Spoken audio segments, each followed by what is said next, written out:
You are fake. People can tell you are not confident in who you are. You do not know your real identity. Do you really expect society to change for you when you cannot make a single argument without sounding scared and embarrassed to live in your own skin? When you can barely show your face in public without guaranteed approval and overwhelming validation? How can we expect everyone to abandon what they believe when you do not even know who you are? The world can change very quickly, as we just saw. If you are not good enough at politics to influence that change, don't complain. Get better. I'm not talking about trans people. I'm talking about the Democratic Party having an identity crisis and refusing to do anything different.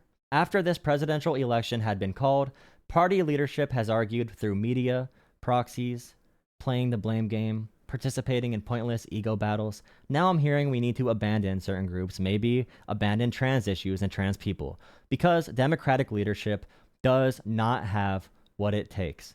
If we, as a Democratic Party, or those on the political left in general, are going to abandon select minority groups and give up on basic human and civil rights in the name of political gain, because our leadership, or lack thereof, cannot play this game right, we need new leadership. How many conversations have there been in 1 week, blaming black, brown, gay, trans, and many more communities? How many conversations were productive? Especially considering these conversations were based on exit polling data. And exit polling data 1 week or even 1 month after an election is not reliable at all and does not tell us much of anything. Conduct from Democratic leadership and the media has been embarrassing. There is a complete lack of direction or discipline. Why is the DNC chair getting in Twitter fights? We need discipline, confidence, organization, and real dedication.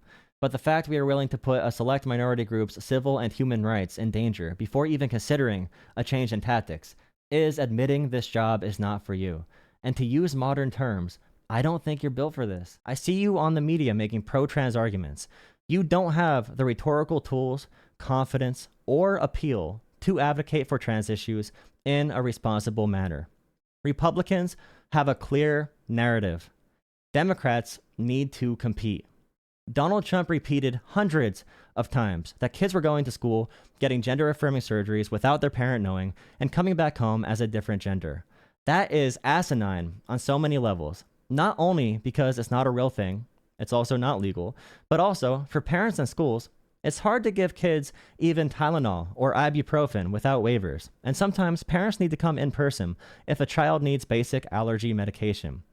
And gender-affirming surgeries are hard to get for trans adults. Republicans know this is not true, but they say it to scare people. Over and over again, they say it to scare people. Another point. Republicans ran ads nonstop about boys and girls sports, a male transitioning and going into women's sports to injure everyone's daughters. These ads were meant to scare people, and this messaging worked. Republicans know how to set a narrative. Democrats know this is a tough issue, so they run from it completely. Kamala refused to talk about trans issues during her campaign, and any question about trans people, she shut it down. But voters still had anti-trans as a top reason for not voting Democrat, or Democrats being too pro-trans. Think about it. If Republicans are running scary, spooky ads, lying, and telling voters that Kamala cares more about they-them, Republicans are then setting the entire narrative. Lies go without challenge, and the only Democratic response we see publicly is someone who looks shaken and scared to talk about trans issues, calling another person transphobic for using the wrong pronoun, and shutting down every conversation, which again puts conservatives in a position of power and a position of narrative setting. Republicans give a narrative. We cannot rely on the word transphobia and expect people to, 1, care, and 2, voters probably don't even know what that means. Again, let me say for Democrats, this is a skill issue.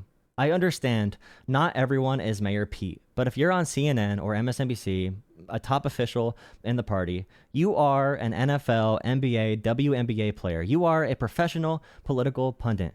You need to be at the top of your game. There is no excuse. I know it's easy for Republicans to simplify issues because they don't have principles, they don't care about reality, they'll lie without care, but we need to be better. There is a reason Republicans need to lie about kids getting surgeries, focusing on boys and girls sports, and talking about transgender, illegal immigrant inmates or whatever. They need to lie because when we confidently talk about trans issues in a sober way, focusing on civil rights, gender dysphoria, and dumb bathroom bills, public sentiment changes about trans people. We need to be good advocates. We don't need to drop trans people. We need to drop ineffective political leaders who have proven they cannot get the job done. I'm going to explain parts of how we message on this, but I do need to ask for your support. People like me and channels like mine are probably never going to be on CNN. But if you find what I say valuable, please consider becoming a channel member starting at $2.99 per month. Every bit of support goes a long way in supporting my work, growing my channel, and making sure people hear messaging like this. Now, what do we know? Republicans need to lie. So the question is, how do we break their framing as much as possible, bringing the core issue back to the real world where our messaging can be effective? Don't just yell transphobia. That's what they want. It doesn't work. We need to break it down. Make it very clear. There can be a sober conversation about trans girls or trans women in sports, where trans people and their civil rights are respected. And make the conversation about that. Keep using the right terminology, the correct pronouns, and confidently assert your position about individual freedom and respecting other people's choices.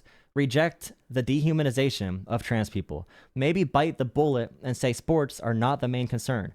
Different states have different conferences with professionals that can make rules for different leagues. Why are there states focusing months and sometimes years using taxpayer money to make top-down laws about trans people in sports when trans people make up 1% of the entire population of this country?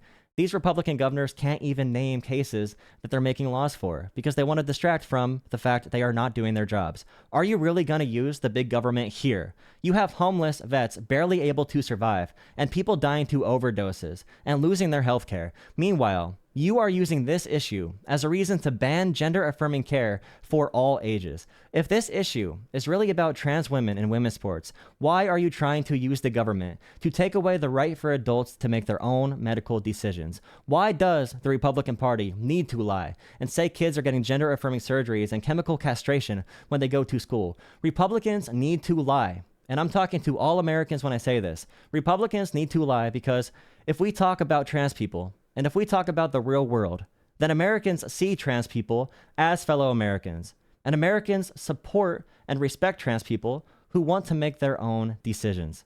Can we talk about men in women's sports? No. Can we talk about trans women in women's sports and have a real conversation? Yes.